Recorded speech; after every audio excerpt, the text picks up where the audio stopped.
You say you've spoken to them about inviting you being available, I should say, to come forward and give them some suggestions concerning what might have happened. What kind of thing do you think is topmost information that you'd like to pass across to them should they invite you? One is the actual figure. It's not by just saying it. I will give them a documented evidence coming from the ministry. If you look very closely here, a letter from the Ministry of Power as at that time, and you know they gave us the actual figure. I didn't sign it; the minister signed it. You know, which is $13.2 billion, including the and also the unspent $12 billion, which was also already committed. Then we also had a due process request, you know, which in effect from State House, which also was also submitted to us. The Auditor General, you know, sending us documents about, you know, what happened in the power sector. But so these are documents that I think, because they may not be privileged to have these documents, because those people have left. Most of these people who provided us with information had all left office, and I made except they go back to take pain in finding out who was where at that time and communicate to all of them and ask that they all come. But they may not have the opportunity of providing the letters that they wrote to us as at the time we were doing the probe. Therefore, it is also important that then also, of course, the report of NIPP, which was submitted by the then, of course, who is also currently the MD of Niger Delta Power Holding Company, reported to us the serial of activities and percentages of work done on all the sites. I am not also sure that they may have that. Then statements of CBN as at that time, except also CBN will be able to, of course, I don't expect that they shouldn't have it. But these are documents and so many other documents that were available to us as at the time we were doing those things.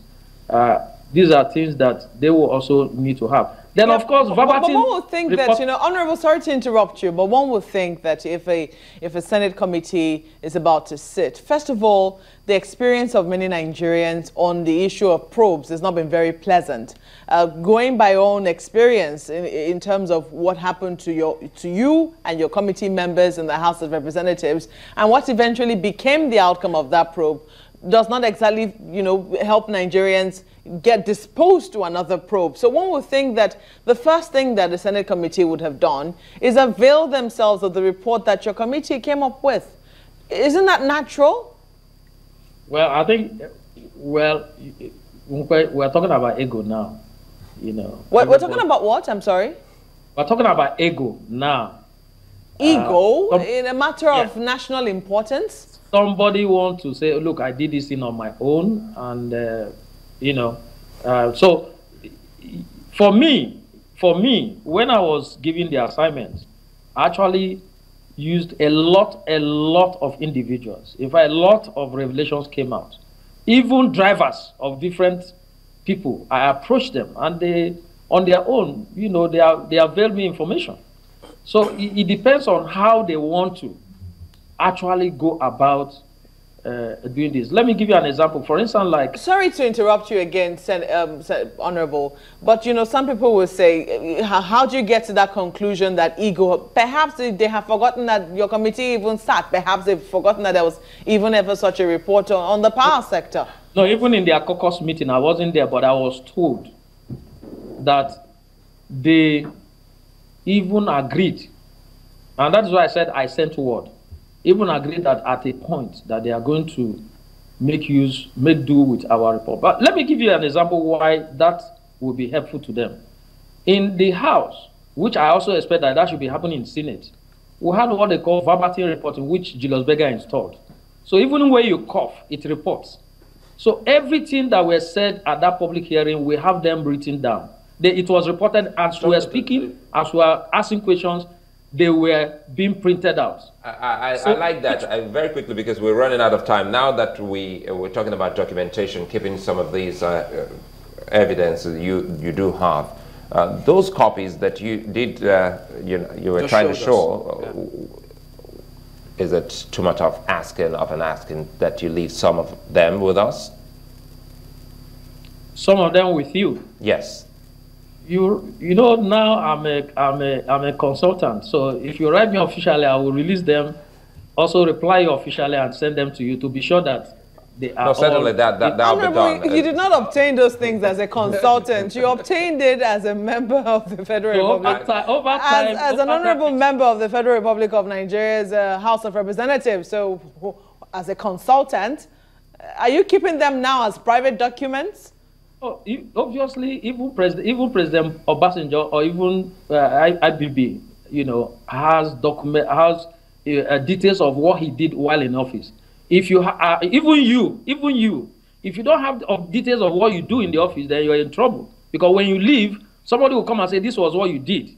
You should have videotape of all questions and everything that transpires within the period that you were in the office. If you don't do that, then you are in a big trouble. Because somebody will come up and say you abused this person, and you will be denying it. Oh, I'm not saying you can't have those documents. I'm simply saying that if people need them, shouldn't you just oblige them, you know, as someone who served the public and, you know, as a former public official, as it were. I said I will. I'm not even asking you to make payment. I said I will, but you have to write me. Okay, Honorable, we've heard you. Yeah, because we just needed to be sure that wasn't, you weren't trying to set up this bureaucratic bottleneck so that I won't access them. No. But the public will be interested in those documents, really. No bottleneck. In fact, as a matter of fact, when you get to it will be mind-blowing, especially one of the reports, like the volume 3, which is very detailed about. Should I take that as a yes, that we'll have copies of that? Yes, you will. Thank you very much. And very quickly, talking about security quickly here, because you did mention what happened to you and your house while you were on this particular matter. And now that you have started bringing some of these hard facts and evidence that you would love to share with us, are you speaking with the agencies? Are you getting protection from the SSS or the police?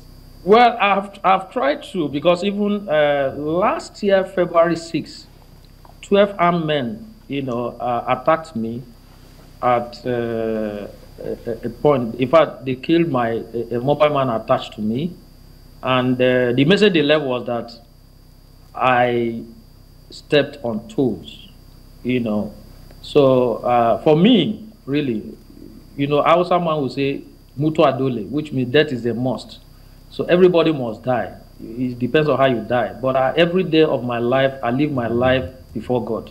It's the appointed time that God wants to take me that He will take me. For speaking the truth, for Nigerians to have electricity, I'm fine. I don't really bother myself. Honorable, your courage must be commended, but then do you also have anything to say on the matter? I don't know if this has been taken to court. 750 million naira you were said to have paid. Did that really come from you? 750. Oh, during the elections. The issue that has been sorted out. How? How was it eventually resolved? You asked me now if it was true, though yes. It wasn't 750 million only, but I will restrict it to that. But that has been sorted out. So it was indeed true that you paid someone 750 million naira? A company borrowed a company for a purpose. And you cannot in any way find my name as to have given cash to anybody. Rather, there was a business relationship. And I was more of an intermediary. And when it failed to happen, I had to write to EFCC. I had to write to ask that money be refunded, being that it was more like a scam. So, and it's been sorted out. All right, thank you very much indeed, Honorable Elumelu, for talking to us today. You're welcome.